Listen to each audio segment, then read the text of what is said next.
Welcome to your next stop. This is Juliette Hahn. In this episode, I speak with Allison Kaye. Allison is a celebrity makeup and hair stylist. Wait until you hear how she got into this. She actually went to college to be a dietitian, got a job right out of school in a hospital, and then decided that's not what she wanted to do. So you have to hear the pivots and turns, and then how, for something that she loved her entire life since she was 7 years old, became her profession. You have to hear about it. She works with many NFL spouses and girlfriends, and then she also works with a number of celebrities. You guys do not want to miss this. You can follow Allison on her Instagram account where she hangs out the most at Allison, Allison, Kaye, glam. And you can find out a little bit more about what she is doing. Really fun episode. Loves the twist and the turns in this. If you guys have not heard, because you might not, I do consulting for people that are in the podcast space, media circuits, people also in the business world that are going to networking events.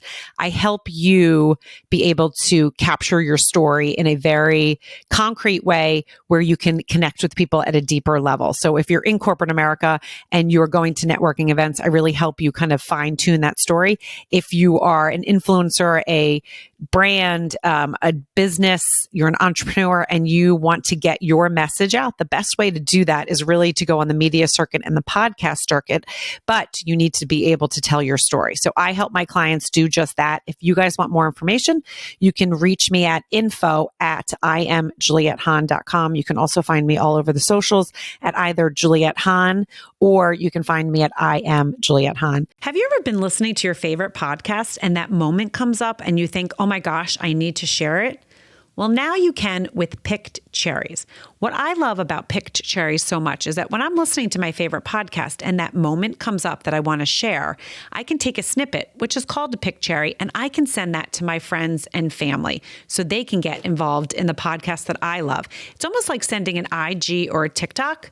Available now, iOS and Android. If you're not picking cherries, are you really listening to podcasts? Hello, welcome back to your next stop. This is Juliette Hahn. I am so excited for this episode. You guys, you know I always say it, and I'm going to say it again, but I can't wait to dive into the story. Welcome, Allison Kaye. How are you? Awesome. How are you doing? I'm good. So I always let my listeners know kind of where we've met. And the thing that I think is really fun is from an episode of my live shows, YNS Live with NFL Thread, one of your clients is Carly Teller. And so you reached out to me after you heard that episode and were like, oh, wait, I kind of have a really kind of cool story. I would love to talk. And you and I connected that way. And then we were like, okay, let's do this. So now you're on your next stop. Yes. So I've actually never had the opportunity to work with Carly. We almost worked together before, but we had some plans change. So hopefully in the future, but I have had the opportunity to work with, yes, a lot of people in the NFL. Right. Okay. But so that's how that is how we connected. So sorry. Right. It was through that episode of hers on that episode. Yes. Right, which is so cool. So this is what we do. We start kind of with your backstory, you know, where you grew up, if you went to university, if you didn't, kind of where you went through, after high school and all that kind of stuff. So I grew up in a suburb of Cleveland, Ohio. The suburb is called Broadview Heights. It's kind of small, so people may know it or not. But I grew up there, and then I went to college at Ohio University. And I actually studied dietetics and got my degree in dietetics to become a registered dietitian. I no longer do that anymore, but that was my path about 10 years ago. Okay. Now, so what made you, when you went to University of Ohio, what made you kind of go in the path of dietetics? When I was in high school, I really loved learning about all things food and nutrition related in health class. So it inspired me to want to do something in that field. And when I saw the things that you could do as being a dietitian, it wasn't just working in a hospital, or it wasn't just helping people in a certain category. There were so many opportunities that really inspired me to want to do that. I have danced my entire life and was always very active playing sports and things like that. So it made me, already interested in that kind of topic, as that's something that I was already interested in my entire life, truthfully. No, I love it because the thing that people don't really see or understand, and especially if you're in athletics, it's really important when you feel like what works with your body or what doesn't work with your body. And it's really cool because when I played sports as well, and now that I'm older and I still work out pretty rigorously, I can feel like if I didn't have enough protein or if I didn't drink enough water the next day. I mean, sometimes it's annoying, right? I'm like, oh my gosh, okay, I wasn't on point, and so my workout is not as good, or I'm a little bit more sore. But it is so many different things that, food can really heal you or it could really mess you up. Absolutely. And it's great, especially nowadays with all of the different allergies to foods that people have, especially here in the United States. Like that always, it fascinates me when you go over, overseas, you go to Europe. It's funny. We spent, probably 2 summers ago, we went over to Europe. My son played soccer and he was playing actually at the Gothia Cup. So we took a kind of family trip and, toured around, but we started in Italy. And I remember just the pastas and the wine. And I was like, oh my God, this is good. I'm on vacation, so I'm not going to be like, and keeping myself in check. However, I'm thinking I'm eating so much food, but it's so good. I got home and I had lost 7 pounds. It was so insane. We did a lot of walking, but I wasn't doing like my crazy workouts.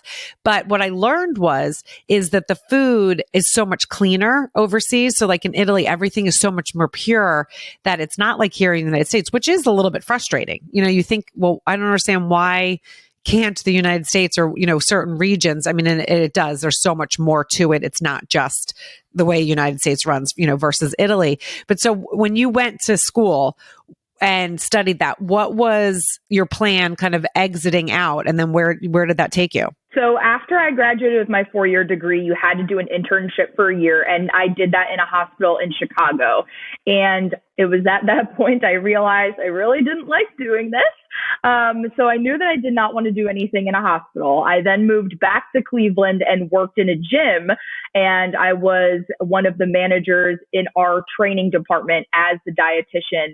I also then ran metabolic testing. I ended up getting a personal trainer certification and also doing personal training with people. And then that was much more my thing. I like to work with people one-on-one. I like for people to be happy and in their best self. So I felt like being in a hospital is obviously very tough. However, when people were coming to train with me or wanted to meet with me one-on-one, when I was working as a dietitian, they were there because they wanted to be there. So that was more intriguing to me and was definitely a better fit. I love that. And I love that you figured it kind of out, before you got into it, where you were like, oh my gosh, I went to school for this. Now I need to stay, because so many people do that. And then they kind of live this life where it's like, I'm not really inspired getting up and going to work. And it's kind of like this whole dredge thing. So I have a friend that is a dietitian, but she worked a lot with, patients in the hospital that had cystic fibrosis. Yes. And so is that kind of the path that you could have done something like that as well? Absolutely, yes. So the year that I spent in the hospital, I was just working with all different types of people in the hospital. So I had definitely come across with, cystic fibrosis patients, just like you mentioned.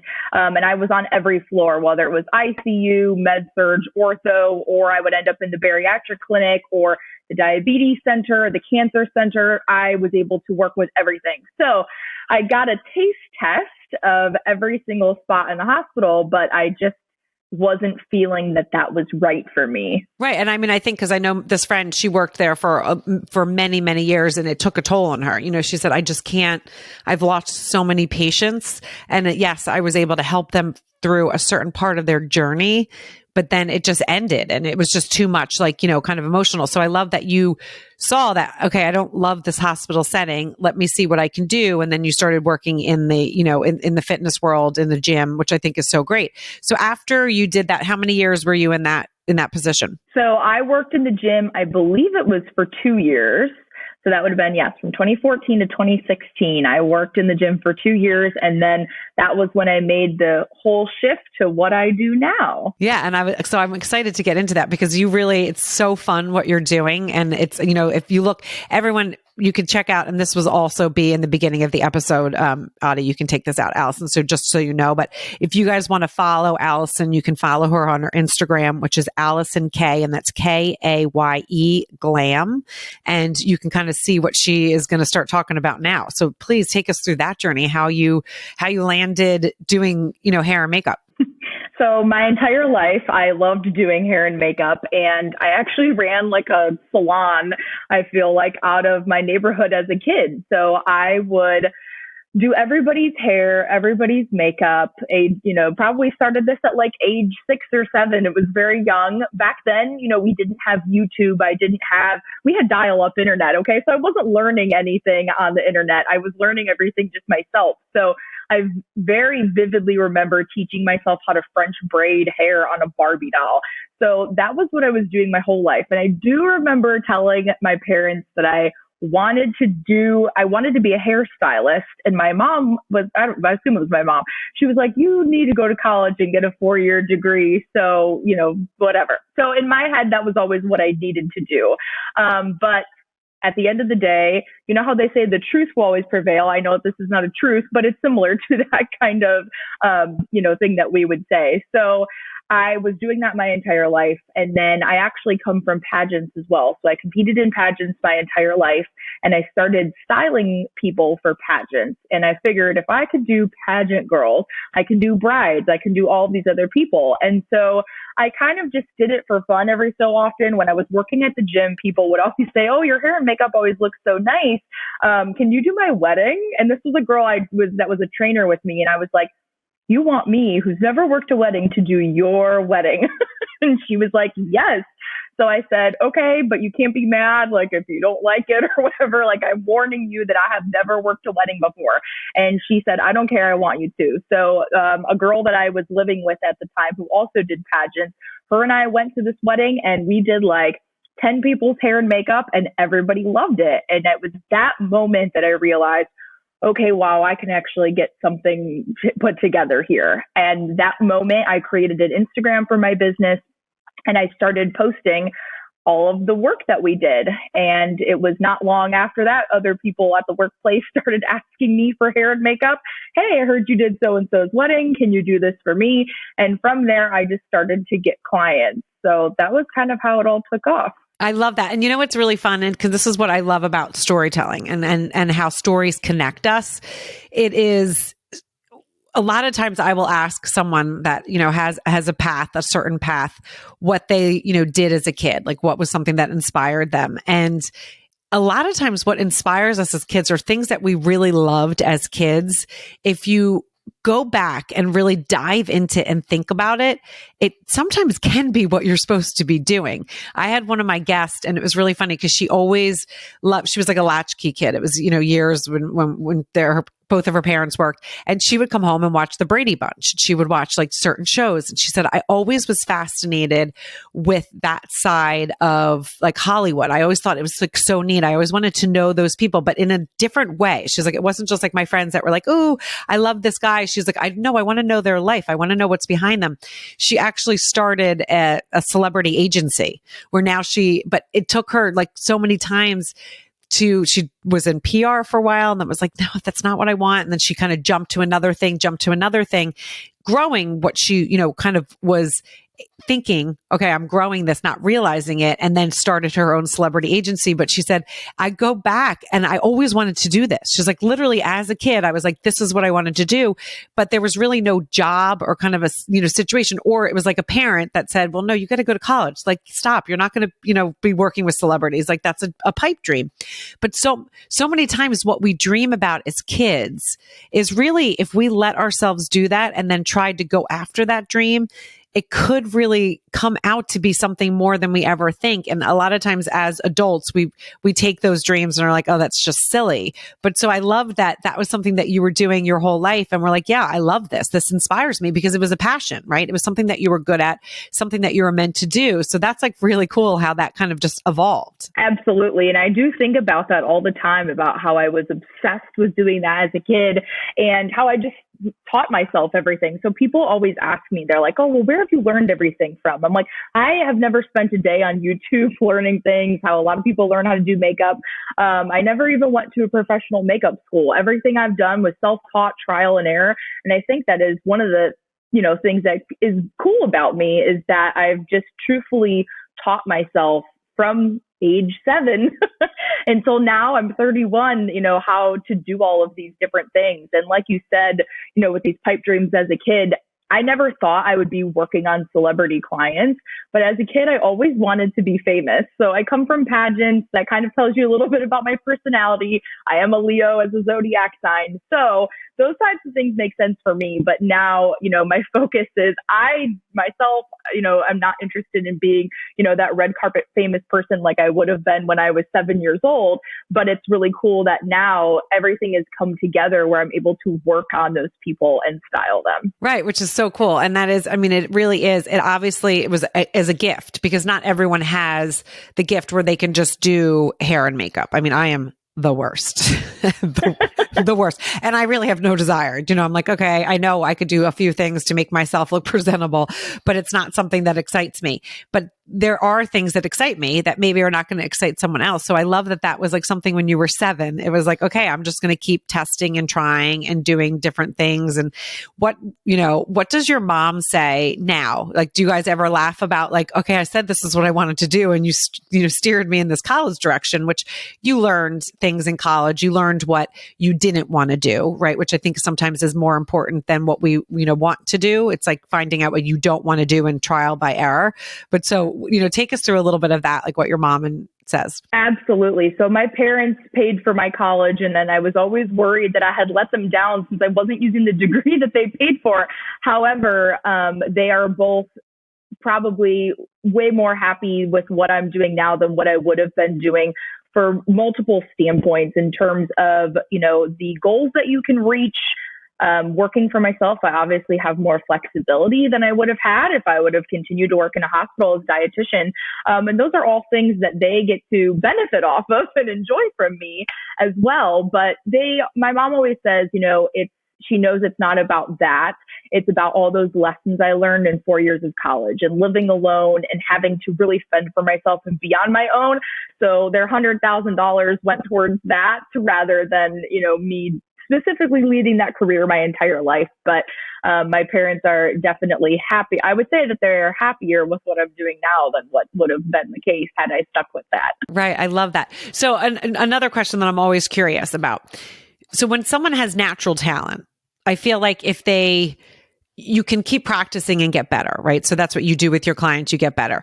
Do you think like if you went to cosmetology school and they tried to like change what you were doing, it would have messed you up a little bit? So if you can kind of touch on that, because I always feel like in sports, right? When someone is a natural, and I don't know why I'm saying baseball, but like a natural pitcher and the coach tries to change how they're throwing, sometimes it really messes that person up and they are not as good unless they do their little quirk. And then that little quirk, is what it's about. So what are your thoughts on that? Absolutely. So from the people that I know that have gone to either an esthetician school or cosmetology school, they have told me that they are taught the bare minimum. So I do think that if I would have done something like that, which I have looked into, but realized it was not worth it because they're just teaching you basics. And I know so much more beyond basics that I don't think that it would mess me up necessarily if I went to that. It's just that I would be very bored and I would already know everything that's going on because I have already taught myself all of those things. So I figured save the $20,000 and let's not go that route. Right. Because experience, to me, sometimes experience is more important than, and especially the way people learn. Sometimes people learn better with the hands-on experience. And I know it, when you go to cosmetology school, like you are doing hands-on stuff, but sometimes it's just like, you got to dive in and just get to it and learn. So you're not only learning, the hair and makeup, you're also learning the business side of how to create a business and what to do. So I would love to jump into a little bit about that.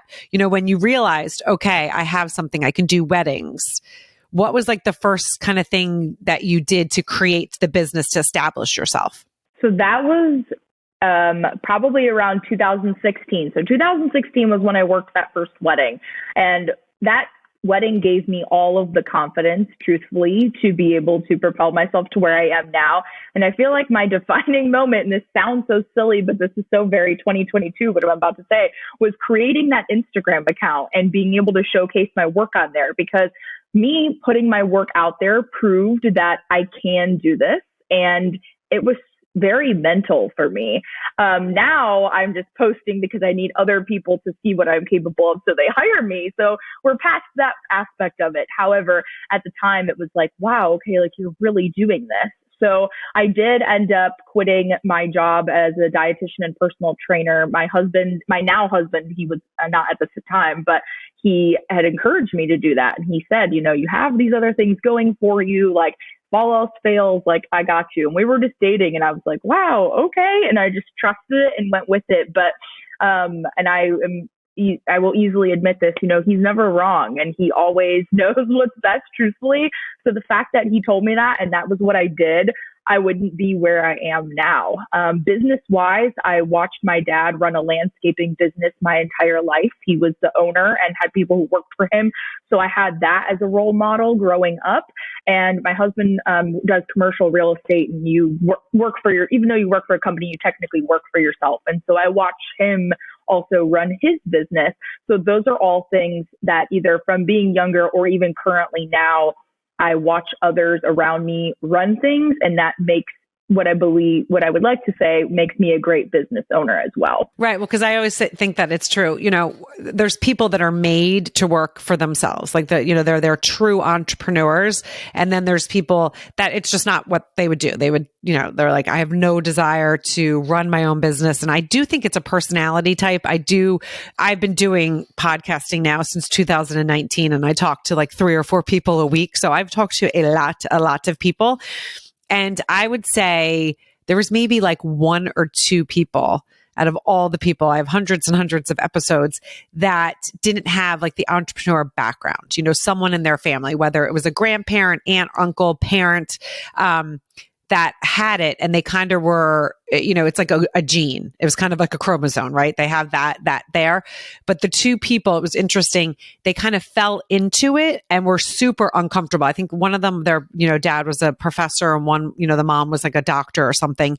And it was like, it was not a normal thing. Like, this is not normal. What are you doing? And it was really a kind of an uphill battle for them, because they didn't have that support of someone being like, yeah, I understand. I've run my own business, or I've done it. I've had that entrepreneur, kind of background. And so I do think you seeing your father doing that, kind of would give you a little bit of like, okay, I understand it, right? I understand like the goods and the bads, and you're able to go talk to him. Like, what do I need to do here?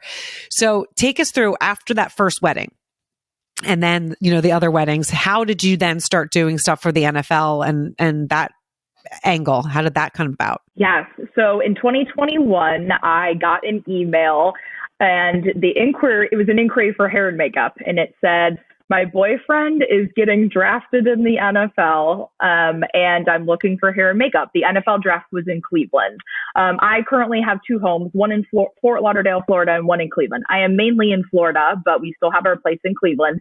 And I was down in Florida, and I said to my husband, I was like, who is this guy, Mac Jones, that, she's talking about is getting drafted in the email? And my husband's like, are you kidding me? Like, he just won the college football championship for Alabama. Everybody knows who this guy is. And I don't follow college sports. So I was like, oh, wow. He's like, yeah, that's a big deal. Yeah, you're going to go do that. So my husband said, tell her yes, you will go and style them and go book yourself a plane ticket. So I did just that. I ended up styling his girlfriend, his mom, and his sister for the NFL draft in Cleveland. So that was April of 2021. And that was the moment where I was like, okay, I'm styling for something that's not a wedding, not a pageant, not a special occasion client. This is a huge life event for these people, and this is televised. Like, this is a big deal. And I knew that at that moment, I needed to take that opportunity and run with it, because I had 2 choices, right? I could have just styled that, flown back to Florida, and just been like, oh, hey, I did this once and it was really cool. But the person that I am, and, my whole life, I've always gone after everything. I was like, that was my point. That was my breaking point of where I knew I could propel myself to become this celebrity stylist that I had thought of being. And growing up in Cleveland, I would have never thought that. Celebrities don't come to Cleveland. But being in South Florida, I obviously have the opportunity to continue to work with those types of clients. So thankfully, with, the shares that I got on social media from styling that and the attention that I got, that led me to the opportunity to continue to style more celebrity clients in general, but also people in the NFL. So I have been able to also work with the Sports Illustrated Swimsuit girls, the Culpo sisters, their TV show just came out. I think it's been 3 weeks now on TLC. I have been able to style them. So I now have this great portfolio of these celebrity clients that I have been able to style, but it truthfully always stemmed from that NFL draft in 2021. Right. And how did she find you? So that's what's so cool, where did that come about? about? I was thinking the same thing of, how did I get picked? So I asked her and she said Instagram. So it just shows how powerful Instagram is. And I specifically asked, how on Instagram? And she said that she was searching hashtags. And so I kept popping up under Cleveland makeup artist or Cleveland hairstylist. And she kept seeing my pictures. And she said, I thought you were the best out of anything I saw for Cleveland, which obviously was a grand compliment. And that was just also great, to see how I was found. So that was what it was. And then she submitted an inquiry through my website. That's really cool. And I really think that is something that's important, because I know all of us that have our own businesses that do the social media game. And, when the algorithms change and then this changes, and there's people, that I've had on the show that get really hung up on it. They are like, oh my gosh, this, the algorithm went down. And there's times where I'm like, you just have to go with it. There's a reason for it, but just be consistent, right? Just be consistent. And the more consistent you are, the more you grow, the more you're seen, the more it's shared. And sometimes it's okay, I didn't post today, or I got to post today, or I got to do this. Can you give a little insight into, because that's really cool that's how she found you. That was a huge win for you. Give us a little bit of what you do for your Instagram account, if you have a plan, or is it kind of just a natural thing that happens? I have a little bit of a plan, and sometimes I do have a plan in my head and it doesn't happen. However, what I will say is, as a makeup artist like I am, or whatever your business is people want to know what's behind the business. So if I were to just post photos of my clients and nothing of me, people wouldn't know who is coming to style them. And with styling specifically, you have to have a good personality for these people to want to work with you. So if you're a stick in the mud and, you go there and you don't talk, it's no one knows anything. It's part of the experience. So not only are you trying to make them look good, but you want these people in your chair that you're styling to feel good. And also I've had a good time with you. So I try and get on stories and talk and show product or show what I'm doing. And while I don't give away every aspect of my life like some people do, I think I give away just enough for people to know who I am. And I have recently gotten some very great compliments that I do appreciate of people just saying oh, you seem so genuine and down to earth. I would love to work with you. And I was like, wow, okay. The stories are working. So I will say putting your face in that camera, although it may be awkward, which I definitely felt weird doing it at first, it has certainly paid off. And then once again, just posting, things of my clients, even behind the scenes, people want to know what they're getting. You cannot just show them the end product. You have to show them the behind the scenes, the journey, everything that's gone on to get them to that end product, which is the reason why they're hiring you. Which is so important, because it is really true. And whether it's a small business, whether you're an influencer, entrepreneur, whatever it is, it's really important to be able to do that. It's one of the things that I actually do. And a lot of my clients, and not a lot of my guests don't realize, but I have a consulting business where I help people share their story. So I help them be able to do things on, Instagram, or if they're doing the podcast circuit, or if they're in corporate America and they need to network. Because a lot of times that first time when you're speaking to someone, you might not realize that a part of your story is really the part that's going to captivate someone. And it's really funny. Every time I have someone, a guest on, and we start talking about certain things, a lot of times something will come out of that. And the guest will say, oh my God, I haven't talked about that in 30 years. And then I have my listeners be like, that was my favorite part. I didn't realize, that was so fun to hear that and hear how excited they got. And it really is an important thing when you're in and when you have your own business, whether it's a brand, whether it's a small business, to get out there, because it is going to show your personality. As you said, it's going to get people to connect you, and not everyone is everyone's cup of tea, and that's normal and that's okay. But you're going to attract, right? You're going to attract the people that need to work with you or want to work with you. And so it's an important thing to be able to get comfortable and do it, even if it's for little periods of time, and just be like, okay, this is what I'm doing. And you don't have to be a huge open book, right? You don't need to be showing like all the hot mess stuff, but sometimes it's important, right? I'm sure, like, to tell a little bit about the hot mess stuff. I mean, like, traveling here, I'm sure you've had some experiences where you were like, okay, I'm going to travel. Oh my gosh, I forgot this, or I did that. Can you share anything, like, one of your clients, was there anything that you really were like, oh my God, I would have done that different, or I really learned this because of X, Y, and Z? Can you share a little bit about that? So I don't think I've had a disaster situation with a client, because I am very type A. And if I know that I have like a very big client, like literally 24 hours before, I will bring out my makeup kit. I will go through everything, and I will like triple check every single thing and make sure that everything is perfect.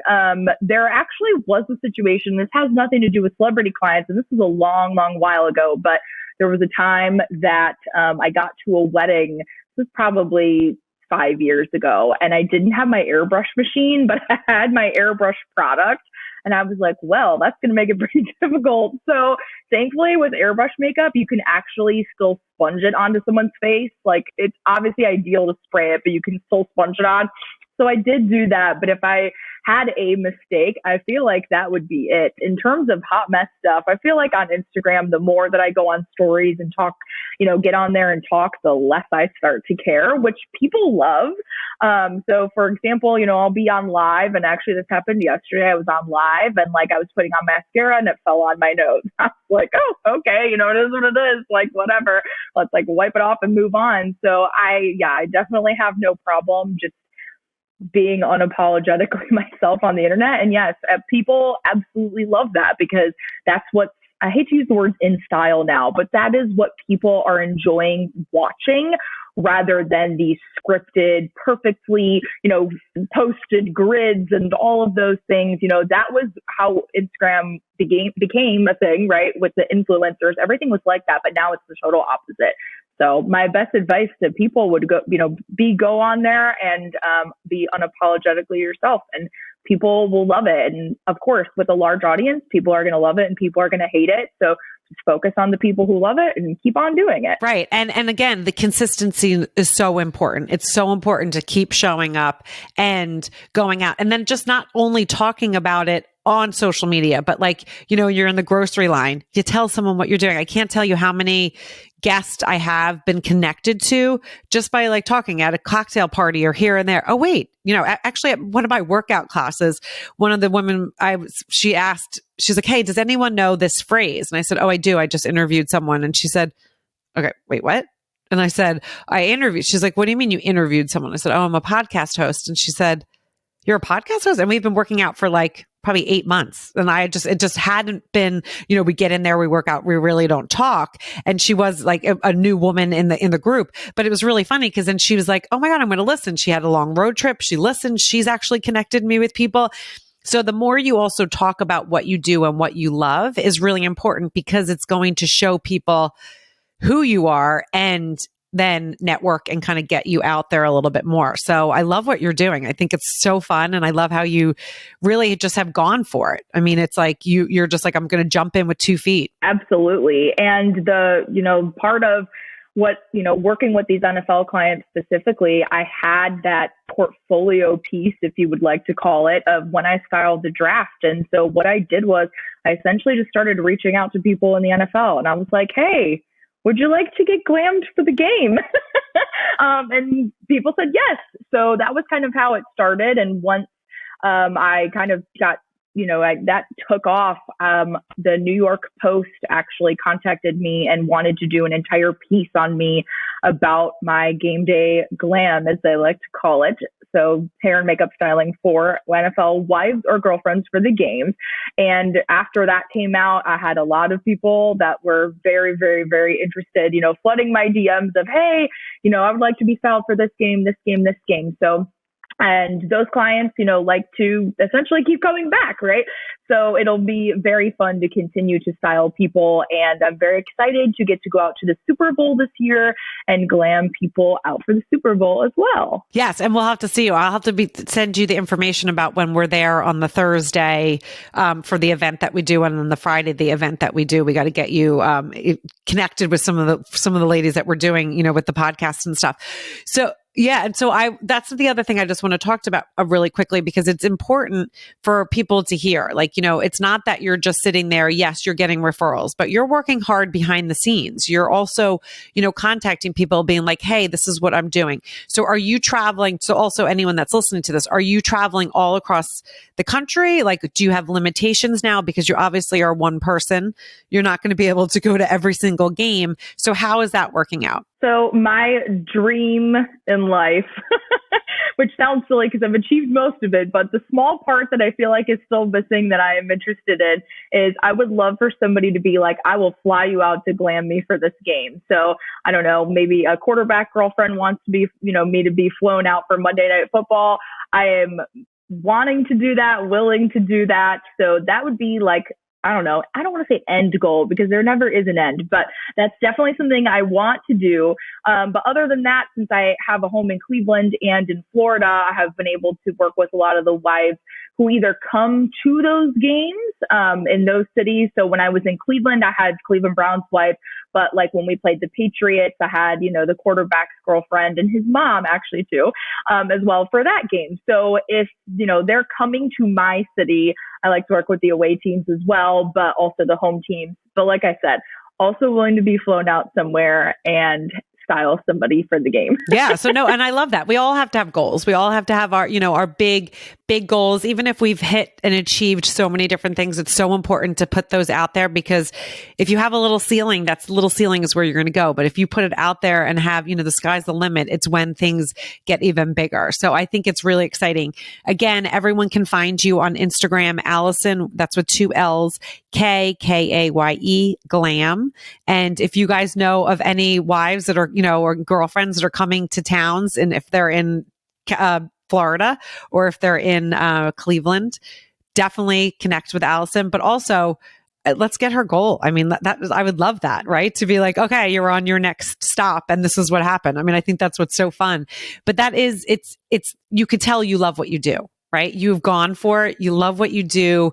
You have found your niche. Are you still doing weddings as well, or? A little bit. I only did 5 this year, whereas in other years I did 60. So I am kind of trying to steer towards more, a little bit less of the weddings. I've done hundreds of those in my life now. And the older you get, the harder they are to do because your body just doesn't work the same.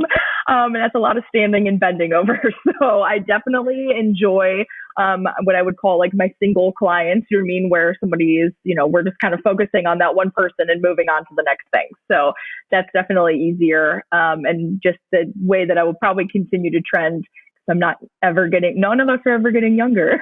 Right. But it's also cool that that's what started you with the weddings, and then it pivoted you to these other things, but you learned and really crafted your gift. So I'm going to end with, what are some of and you're going to be like, oh my gosh, it's probably too many, but what are some of your favorite products that you use? I know that because kind of came out of nowhere, but some of your favorite products. That is a very hard question. That's a very hard question. So I always tell people, if I could only use one makeup brand, like if a makeup brand was like, Allison, you have to use this for the rest of your life and nothing else, it would be Charlotte Tilbury.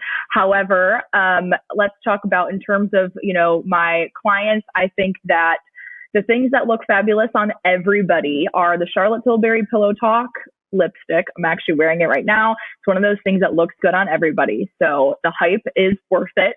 And then the other things that are in style right now are very glowy looks. Definitely something that people tell me that they want to hire me because of my glowy looks. So whether it's like a super great highlighter or, which I also like the Charlotte Tilbury highlighters as well, or just like an all over glow product. So I don't know if you have heard of the brand Saie, S-A-I-E, but pronounced Saie, S-A-Y. They have a illuminator that you put on your face before you do your makeup. So when, the trend right now is to be very glowy, that is the secret to having that glowy look without being glittery. Glowy and glittery are two very different things. Two very different things, but that's so interesting. All right. Well, I love this and I can't wait to continue to follow your journey. And I know we will definitely be connecting with each other because of my, NFL connection with the podcast. And it's really fun. And I'm so glad that you reached out. Yes, absolutely. Thank you for having me. Yes. Okay, guys. So you know what to do. Like, share, rate, review, and go follow Allison. Again, it's Allison Kaye Glam on Instagram. If you know any NFL people in the industry, connect. I mean, because how fun it is to go to a game and know that you're looking your best. I mean, that's what you want to do. Not all of us have that talent. I know I don't. And so it's really fun to be able to say, okay, this is what we're doing. So definitely go do that. You guys might also listen to this episode and be like, oh, that's fun. But think about someone in your world that actually needs to hear it. Someone that maybe went to school, went into a, kind of career that they didn't love and are stuck in there, but they need to kind of get out and they have different passions, but they don't know what to do. Allison gave us some really good tips of really what she did first and how she got into and how she pivoted from a couple different industries. So definitely share, rate, and review. And we will see you guys next week with another episode of Your Next Stop. Thank you again, Allison. Thank you. I hope you liked this episode of Your Next Stop. Please subscribe to my channel, share with your friends, and join in each week.